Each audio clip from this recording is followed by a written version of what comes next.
Hello and thanks for streaming The Near Futurist, a show presented by me, Guy Clapperton.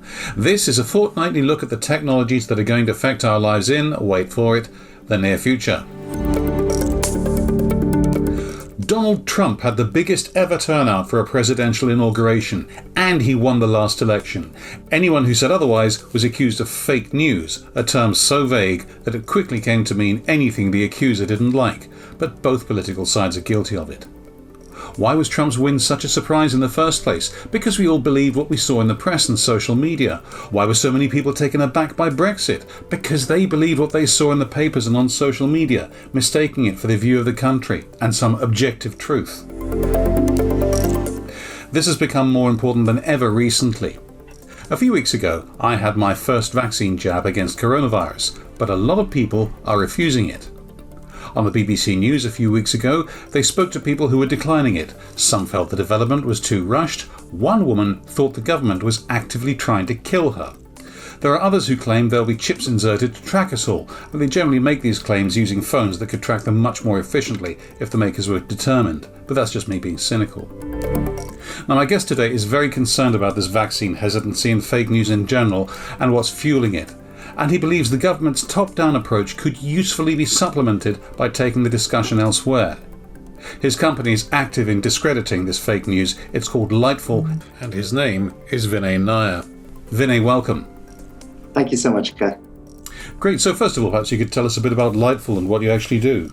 Of course, I'd be delighted to, but I guess first of all, I have to say congratulations on your first dose of the vaccine. It is something that I'm waiting for the text message to come through or the blue envelope to fall through the letterbox. Well, congratulations are not necessary. Strictly speaking, I just basically sat there and you've just established that you're younger than me, so could we move on, please? Yeah, so remind me that I think I must be in my teens or something, right? That's the only group who still haven't got it, right? Let's go with that, guy, shall we? Let's go with that. We're both in our teens. And anyway, before we go completely down a midlife crisis strewn alley, perhaps you could tell me a bit about Lightful and what you do, please. Of course. Listen, thank you for having me on. So Lightful is a technology company for social good. We work exclusively with charities, nonprofits, social enterprises, trusts, foundations, educational institutions. Actually, a term that's increasingly been known as beyond profits. Lightful ourselves as a tech company, we're a certified B Corporation or a B Corp, meaning we really believe that we need to positively align our financial success with social and environmental impact. And what we do is we do really three things. The first is we build digital products for our client base, nonprofits. We create solutions, so much more customized technology solutions to help support specific pain points or challenges that they may have. And thirdly, we enable learning. So we work with almost 1,000 now small charities in over 40 countries around the world to give them the tools and the training so that they can use social media and digital comms more effectively to raise more awareness, raise more funds, and ultimately deliver more impact. That's quite a mission statement. What's your own background? Thank you. Well, my background is a couple-fold. Firstly, I spent quite a few years, almost a decade, working in the city, working at JP Morgan here in London and a couple of other places as well. But about 10 or 12 years ago, and I've now aged myself for the vaccine grouping, I shifted my career really to focus in this entire space, Guy, of this idea of using business and technology and finance as a force for good. And it's taken me to a couple of different interesting spots. I spent some time in Mozambique in public health, working for the Clinton Foundation's HIV/AIDS initiative. I worked in a field called social impact investing for a wonderful nonprofit called the Acumen Fund. And along with some others, I helped to lead a UK-focused social impact investor called Social and Sustainable Capital, where we were investing £50 million in great causes around the country. And when I was doing that, I got together with a couple of friends where we noticed that technology was supporting, enabling other parts of the economy, society, from, taxis to minicabs, but really not enough happening for the hundreds of thousands in the UK, millions of charities that exist. And we thought, well, there isn't just a gap here, there's a potential opportunity. And that's what drove us to set up Lightful and how I've come to this point today. We're going to talk about vaccine hesitancy specifically. I'm just wondering, what is the actual problem here? Why are people rejecting the vaccines?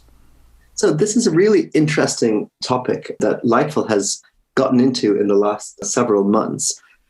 And I think the starting point that I often find, Guy, is that this isn't really a case of sort of a fringe group of anti-vaxxers that can kind of be dismissed or try to be regulated away. They exist. But actually, when it comes to vaccine hesitancy, I actually think it's of large groups of various communities, particularly around what the data is showing around Black, Asian, minority, ethnic communities, who have a fear and a genuine mistrust when it comes to the vaccine.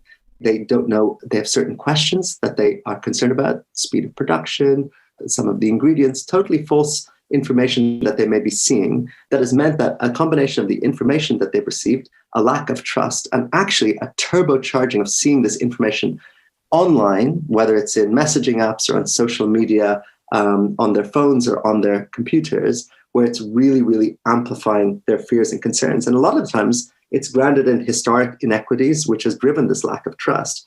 And so that is what vaccine hesitancy really is, and why it's so important that we need to, in my view, start from a place of empathy and understanding, and then be able to establish what the challenges are in a more almost Socratic method, to listen, to ask questions, and then be able to go on the journey. Because I did congratulate you. I passionately believe it's important that we achieve population-wide levels of uptake and have it be equitable.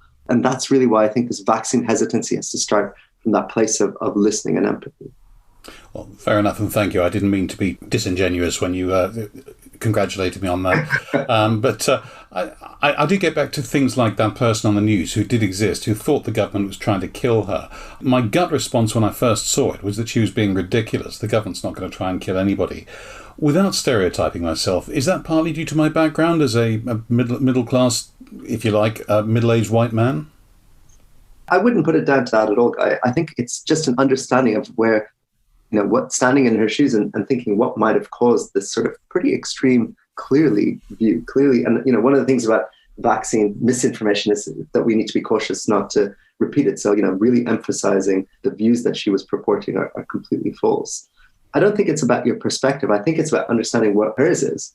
And actually what we're finding is that we're seeing stories that have existed for a long time across certain communities where there is a genuine lack of trust in central government, sometimes in health professionals, sometimes in pharmaceutical companies. And some pretty scary stories of what's happened in terms of trials that have been run in sub-Saharan Africa and with, African-American populations, and even sort of concerns that exist on these shores in the UK as well. So I think it's not necessarily about that, you hear this and you're like, what's going on? It's about sort of understanding what it is and trying to peel back the layers. And ultimately, I feel it's about thinking about trust. Well, who might that person trust? How can we get the truth to the hands of those who might be able to convey that trust, and then be able to connect with such people who is on, like that lady who's on the news, in a substantive and meaningful way? And frankly, of course, given this is your podcast, to also do it in a tech-first, digital-first way as well.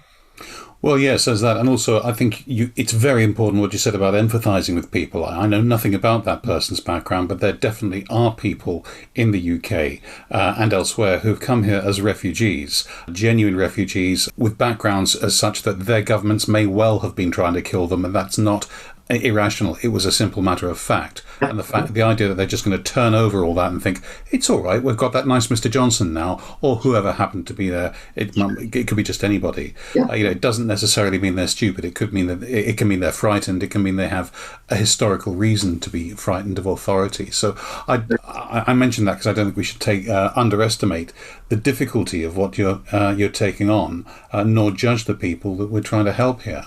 Well said, Guy. But there are, of course, large numbers of minorities mistrusting this vaccine thing. I don't want to treat you as any sort of spokesperson. That's not fair. But do you have any instinct, just as an individual, as to why certain groups are so anti what seems to you and me to be such objective facts? It's a really, really important and great question. And, to share some data that came out a few months ago, and I'll share some more recent data as well. But initially, just at the start of the vaccine rollout, 72% of Black respondents said they were unlikely or very unlikely to be vaccinated. And among Pakistani and Bangladeshi groups, the figure was 42%. That came from the UK household longitudinal study. So I think what we're finding with BAME, Black, Asian, minority, ethnic communities is, as I said, there is a historical mistrust and concern that exists with many of those involved, responsible in creating the vaccine and disseminating the vaccine and communicating about the vaccine. SAGE themselves, the SAGE group of advisors to the UK government, actually talked about, used the language of structural and institutional racism and discrimination in health services, historical, unethical healthcare research as being these reasons. So, Guy, that's where I think a lot of this emanates from. Now, it's interesting, of course, this could be a long time ago, decades in many cases, issues in the 70s. Why are we talking about them today?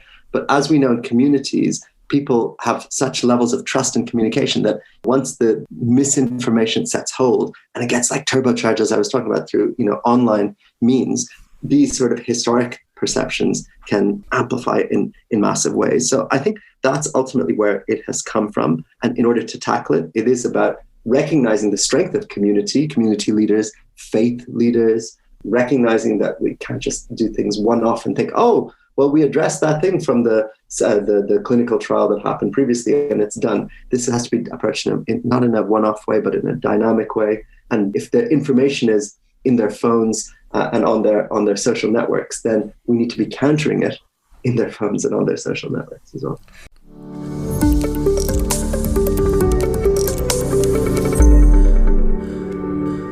Do you want to sound as confident as my interviewee in this episode?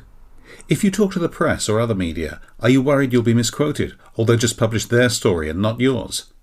Clapperton Media Associates can help with coaching. Drop me a note, guy@clapperton.co.uk, and we'll arrange a time for an exploratory call. Now, back to the podcast.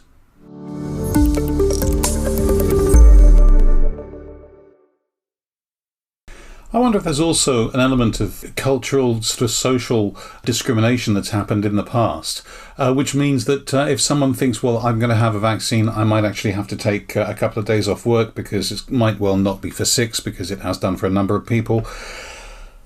There may be a certain suspicion that, and that's when my employer is going to get rid of me because that's what they did to the last person from a particular minority. I'm just wondering whether that sort of thing is going to play into your reluctance to deliberately knock yourself out or deliberately risk knocking yourself out for a few days. Yeah, I think it's a brilliant point, and I think it does interweave with the structure of our economy, how people are set up. We're seeing, for example, I was talking about some more modern data where, by the way, it looks like some good news in terms of some of the effects are starting to make an impact. I think much more needs to happen, but that's good.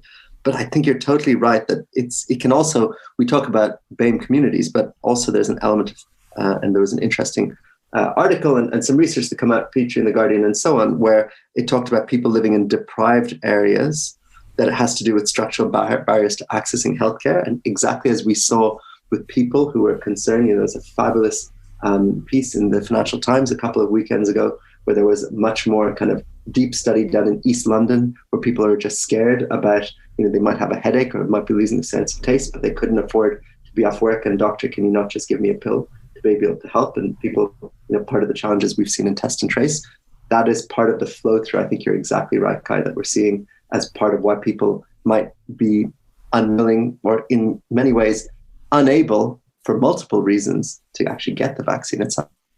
I should just declare an interest here, by the way, that my wife works for a local authority and has been involved in some of the efforts to try and communicate with some of these communities, which is why I'm perhaps unusually well informed for somebody in my position, because we do discuss it quite a lot. I do want to credit Carol there. I'm interested, though, how you actually go about engaging with these communities. I know that's something very close to your heart. Where do you even start, I suppose, is what I'm thinking.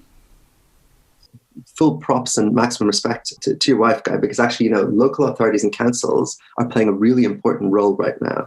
Actually, we've seen from central government, money, 22 million pounds has been circulated to 60 local authorities to really support community champions. And I think to answer your question, Guy, that's how I think about it. Thinking about community leaders, community champions is a term used by local authorities and councils. I actually think faith-based leaders, in churches, in mosques, in synagogues and temples. So, Lightful is a secular organization, but I really, as we've studied and developed our work on this, realized that community leaders and faith leaders play a big role here. And so I think, Guy, the way that we start going about this is to think of it in three ways. The first is we think of those community-led approaches and community first, and recognizing, for example, messages that maybe come from the center maybe have to be translated literally, language-wise, or actually translated in a way that will be more resonant and understood in communities, and helping those community leader, like kind of a community first approach. I think also, secondly, we need to have a digitally led approach. And by that, I mean, some of the money, by the way, even some of this £21 million is going for, workplace engagement and in schools and so on. Very important, but there are some analog approaches being adopted when the challenge is digital. And I would argue being digitally led is really important. So how do we help those community leaders with the digital tools and digital training and digital support so that they know how to counteract the information? They have the information of what to say and that we support them on how to say it. How do they leverage senior members of their community? How do they share video? How do they engage in messaging apps in Facebook groups, et cetera, so that the digital element is key. And the third part of the three, Guy, is that I think it needs to be dynamic. And by that, I mean, I think there are some excellent initiatives that are taking place and have taken place, in the first couple of months of this year, but they tend to kind of be one-off. Like, for example, we saw Asian celebrities create a really, really great video that was sort of shared in the month of February. But then with the news cycle, it went. And, those one-off initiatives, they don't necessarily, they didn't mention blood clotting as an issue because the vaccine hesitancy skepticism challenge is dynamic in nature. And so too must our response be. And so therefore, I think it needs to recognize this isn't a one-off piece. It has to be ongoing, building the capabilities and capacity of the local leaders over a course of weeks and months so that we and they can respond as the situation evolves, as new news emerges, as new fake news emerges, to use your term from earlier, and then even as we get into the winter and so on, feel like they have the capacity and capabilities to be able to really continue to work in their community. So they're the three bits of what Lightful does and how I and we think about using kind of tech as an important part with communities and being dynamic. Okay, so things like when Boris Johnson was filmed having his jab, and when various other MPs of all political colourings and all nationalities, we've had other prime ministers of other countries being filmed having their jabs. Is that unhelpful? Is it irrelevant? Are they preaching to the already converted, do you think? I do not think it's unhelpful. However, I don't think it's necessarily what is the tipping point to get somebody who is concerned, worried, fearful, has, as you say, structural barriers to access healthcare and so on, necessarily do it. However, I think it's important that people in a position of responsibility and power are walking the walk as well. And so I warmly welcome the Prime Minister, other leaders, international leaders, other ethnic leaders and so on, the celebrity video. I think it's all part of what we need to do. But on its own right, I don't think it's what's going to make the difference. I think it needs to be a little bit more bottom up. I think it needs to continue to evolve and keep reaching people who are otherwise kind of disengaged from many parts of community already. Okay, so I'm a middle-aged white man. Other than sorting out my own vaccine, which, although that will protect other people, it was mostly done for entirely self-centered reasons. I do not want coronavirus, thanks very much. What can I do to help?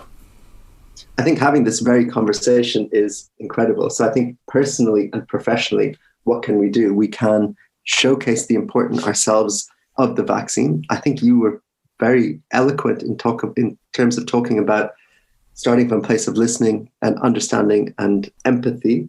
We need to recognize where this sort of anti-vax piece exists. The Center for Countering Digital Hate has done some good work to help actually shut that down. So, professionally, can we do more to continue to get to the source of some of this misinformation and tackle it? So I think that combination of what might we be able to do professionally, speaking to our colleagues and our various stakeholders who are around us, I think is very important, and potentially flex a little bit more of what we do to make sure our employers or our colleagues can understand the issue and then be able to deal with it. And then personally, I think it's just to continue to recognize that 32 million people getting it is amazing news. We can't take our eye off equitable distribution and equitable uptake. And I think this is so important because we do need to, desperate to get to that. The post-pandemic, the level one, where we're able to kind of resume and build back better, but build back fairer, I would say as well. So I think that combination of professional, personal is very powerful that each of us can play, irrespective of your age, gender, ethnicity, I would say. By the way, Guy, my points are in response to your question, but I would extrapolate that to, frankly, anybody who asks me. Okay, and finally, how do people find out more about yourself and what Lightful does? Thank you very much. Well, I would be delighted to connect with your listeners on LinkedIn. Vinay Nair, and working at Lightful, Lightful. Please do connect. Do go to our website, lightful.com, or follow us on the usual social channels at Lightful. And let us know what you think. Let us know if you're working in the area of vaccine hesitancy, what's going on. Even beyond that, if you're working with small nonprofits and the charity sector is going through a really rough period, much higher demand, with challenges on fundraising. That's a big part, actually, the biggest part of what Lightful does. Connect with us, let us know what you're doing, see if there are ways we can collaborate and really help civil society to support the next phase of what we go through. And as I say, I'll use the line of build back better, but add in build back fairer as a way for all of us to move forward. So yeah, thank you, Guy, and I'd love to connect with your listeners. Vinay Nair of Lightful, thank you very much for joining me. Thank you. And many thanks to you for listening. That was the Near Futurist podcast with me, Guy Clapperton. Don't forget, as always, to have a look at the website at nearfuturist.co.uk or my media training site at remotemediatraining.com. I'll be back, as always, in 2 weeks' time.